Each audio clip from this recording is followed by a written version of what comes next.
বুলি ওলাই লোকেল ৰাস্তাইদি যাওঁ অলপ দূৰ তাৰপিছত সোমাই দিব লাগিব হাইৱে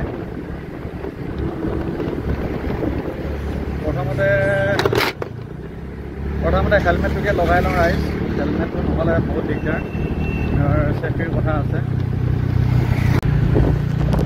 হেলমেটটো লগাই ল'লোঁ এতিয়া আৰু নিজৰ চেফটি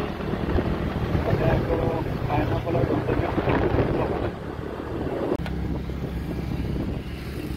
যিমান পাৰোঁ ট্ৰেফিকবিলাক এভইড কৰি গাঁৱৰ মাজেদিয়ে যাব লাগিব কাৰণ এতিয়া অলপ আগত যোৱাৰ পাছত সাংঘাতিক ট্ৰেফিক হ'ব গতিকে মই যিমান পাৰোঁ এই ৰাস্তাটো গৈ লাহেকৈ আগত ইউ টাৰ্ণ এটা দেখাইছে মেপখনত এই ইউ টাৰ্ণটো লৈ পেলাই এই গাঁৱৰ ৰাস্তাদি যাব লাগিব নহ'লে মানে ট্ৰেফিকত যদি এইদৰে গৈ থাকিবলৈ হয় আজি দিনটো যাত্ৰাহে হৈ থাকিব কিন্তু গৈ কেতিয়াও নাপাওঁগৈ তাত ৰাস্তাটো খুবেই বেয়া এতিয়া উপায়টো নাই আৰু এতিয়া লাহেকৈ ইউ টাৰ্ণটো ল'বলৈ হৈছে বলক তেন্তে ইউ টাৰ্ণটো লৈ লওঁ